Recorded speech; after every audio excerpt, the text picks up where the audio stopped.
Hello बच्चों, welcome to our channel. आज हम लोग कर रहे हैं magnetic force on charge particle.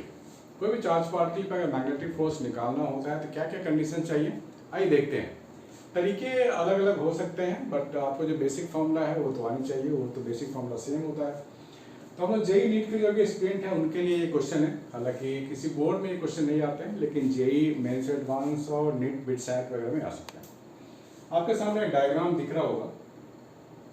एक बॉल है जो यहाँ से गिरेगा, सर्कल डॉट, यहाँ पे आपको सर्कल और डॉट दिख रहा है, that means magnetic field is coming out. Magnetic field कैसा आ रहा है, इधर आ रहा है, बाहर की तरफ आ रहा है। क्वेश्चन दिख रहा है आपको। Charge sphere of mass m and charge q, mass m and charge q, sphere के पास चार्ज है, start sliding from rest on A vertical fixed circular track of radius r from the position as shown in the figure. There exists a uniform and constant horizontal magnetic field. Horizontal magnetic field is the induction B. Find the maximum force exerted by the track on the sphere. ठीक है? Find the maximum force exerted by the track on the sphere. ये काम आपको करना है। तो आइए देखते हैं। ये गोला है, चार्ज पार्टिकल है, तो ये नीचे की ओर आना, ये ट्रैक है, ऐसा कुछ ट्रैक है और ये गोला नीचे आना चाहता है with some velocity. This is the velocity v। ये वेलोसिटी है इसकी तरफ ऐसे, और यहाँ पर क्या हो रहा है कि आपके पास जो मैग्नेटिक फील्ड है बाहर की तरफ, मतलब ऐसा वेलोसिटी है और इधर मैग्नेटिक फील्ड हो गया ये।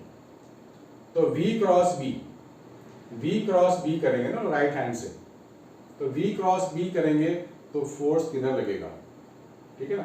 ऐसा वेलोसिटी है और मैग्नेटिक फील्ड बाहर की तरफ है, तो ऐसे करेंगे। तो आप थंब देख पा रहे हो, थंब नीचे की ओर जा रहा है, ठीक है ना। वेलोसिटी ऐसा, मैग्नेटिक फील्ड बाहर, तो मैग्नेटिक फोर्स कुछ ऐसा लगेगा, राइट, ऐसा, ठीक है ना। मैग्नेटिक फोर्स, ये थंब है जो मैग्नेटिक फोर्स है, पाम ओपन होना चाहिए मैग्नेटिक फील्ड की तरफ, ऐसा कुछ है। तो फोर्स इज दिस वे, ठीक है ना। ये जो ट्रैक है इसका मैग्नेटिक फोर्स है ये, और contact force by the surface वो इस तरफ लगेगा, सेंटर की तरफ लगेगा, ठीक है ना। चलो बढ़िया है। तो हम लोग यहाँ पे लिख सकते हैं कि हमारे पास जो नेट फोर्स है टुवर्ड्स द सेंटर, वो क्या लिखेंगे, r माइनस, एक चीज और दिखाना है आपको, दिस इज योर mg, और यहाँ पर आपको कुछ एंगल भी लेना पड़ेगा। mg है ना, ये mg बिल्कुल वर्टिकली डाउन है, ये मैग्नेटिक फोर्स हो गया और ये आपका कांटेक्ट फोर्स हो गया। तो इस डायग्राम को समझने के लिए आपको थोड़ा एंगल की हेल्प भी लेनी पड़ेगी। This is your mg, this is your magnetic force and this is the contact force by the surface, और ये हमारे पास सरफेस है ना, ऐसा कुछ सरफेस है। इस mg के लेंगे दो कंपोनेंट, एक ऐसा लेंगे हम लोग डाउन द प्लेन, ये अगर थीटा है तो ये हो जाएगा mg cos of theta, and this is your mg sin theta, ऐसा इधर आएगा mg sin थीटा, ठीक है ना, ठीक है। तो यहाँ पर अगर हम सेंटीमीटर फोर्स की बात करें तो मैं क्या लिखूंगा, n minus magnetic force minus mg sin theta. This is a net force towards the centre, that means mv square by r, this one. तो n जो यहाँ पे आएगा वो आएगा f plus mg sin theta plus mv square by r, ये आएगा आपका contact force by this track. यहां बोला गया है find the maximum force exerted by the track on the sphere. हमारे को थीटा नहीं मालूम, हमारे को वेलोसिटी नहीं मालूम, so we can apply energy conservation. आपके पास ऐसा ट्रैक है, यहाँ पर है, और इस ट्रैक की जो रेडियस है, हाइट कह लो, हाइट या रेडियस, दिस इज r। यहां से आप चीजों को ऑब्जर्व करोगे, राइट। ट्रैक पे ये बॉल है हाइट h पे, तो इनिशियल तो पोटेंशियल एनर्जी है, यहाँ पे जो बॉल आएगा तो कुछ स्पीड होगी इसकी जो हमें नहीं मालूम, तो एनर्जी कंजर्वेशन लगा लें।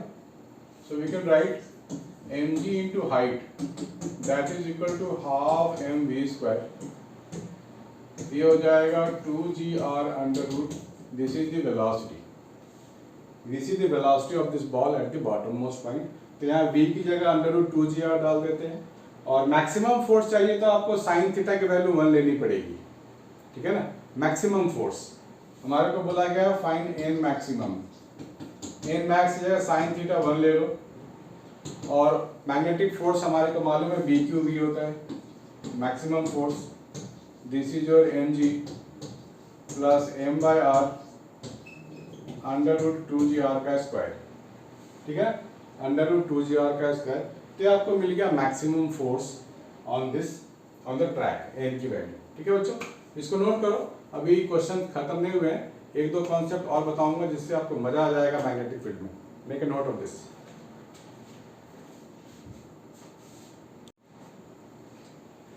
हाँ बच्चों, ये क्वेश्चन भी करके देखते हैं जो मैग्नेटिक फील्ड का ही है। आपको चार्ज पार्टिकल है जो मैग्नेटिक फील्ड में घूम रहा है, और आपको बहुत सारे कंडीशंस दिए गए हैं। आइए देखते हैं। Positive charge particle having charge q and mass m is projected into a region having perpendicular uniform magnetic field B.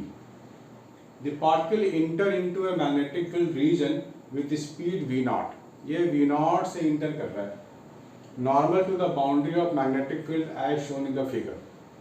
Find the angle of deviation of the particle from its path when it comes out of the magnetic field region if the width of the region is L. तो L के पास तीन condition है, L is slightly greater than mv0 upon qb, L is equal to mv0 upon qb and L is equal to mv0 upon 2qb। ये तीन condition आपको दिए गए हैं, ठीक है। तो देखते हैं कि L स्लाइटली ग्रेटर होगा तो क्या होगा, और L स्लाइटली लेस होगा तो क्या होगा, ठीक है बच्चों, बढ़िया।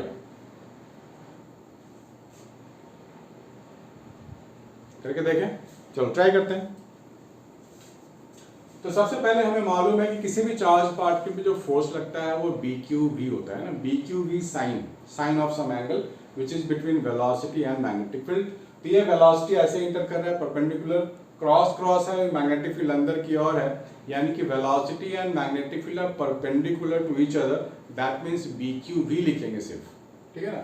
ये इंटर करेगा ऐसे, तो जब ये इंटर करेगा L is slightly greater than mv0 by BQ, हम लोग क्या लिखते हैं, BQV not is equal to mv square by r, ये लिखते हैं। तो r में क्या लिखूंगा, BV तो कट गया, mv अपॉन BQ ये होगा, इतने रेडियस में घूमेगा।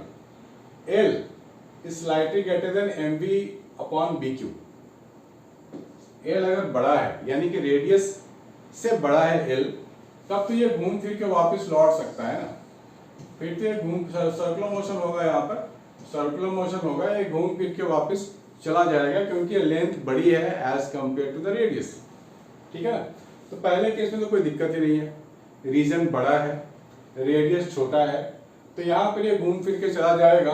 तो आप डेविएशन कितना बोलोगे, ये तो जाने वाला है और ये आने वाला है, ये दोनों बिल्कुल अपोजिट हैं, तो आप बोल सकते हो डेविएशन इज 180 डिग्री। पहले केस डेविएशन क्या बोलोगे, 180 डिग्री, ऐसे गया और ऐसे निकला तो 180 डिग्री डेविएशन है इसका, चलो अच्छी बात है। दूसरी बात, L is equal to mv0 upon qb, पहला तो आप समझ गए। दूसरा है L is equal to mv0 upon bq, ठीक है। तो यहां पर जो डेविएशन होगा उसको पहचानना पड़ेगा, डेविएशन को पहचानना पड़ेगा। तो सबसे पहले आप पाथ आप यहाँ पे दिखाओ ऐसे, this is the magnetic field region, length L है, क्रॉस क्रॉस है सब जगह, ऐसा चार्ज पार्टिकल ऐसे इंटर किया, राइट।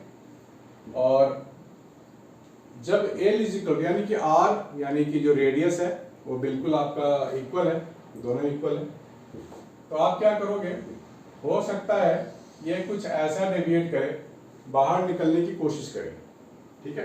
तो मान लो यहाँ से बाहर निकलना चाहता है and this is the original path, this is the original path, लेकिन वो डेविएट करके कुछ ऐसा गया, ठीक है।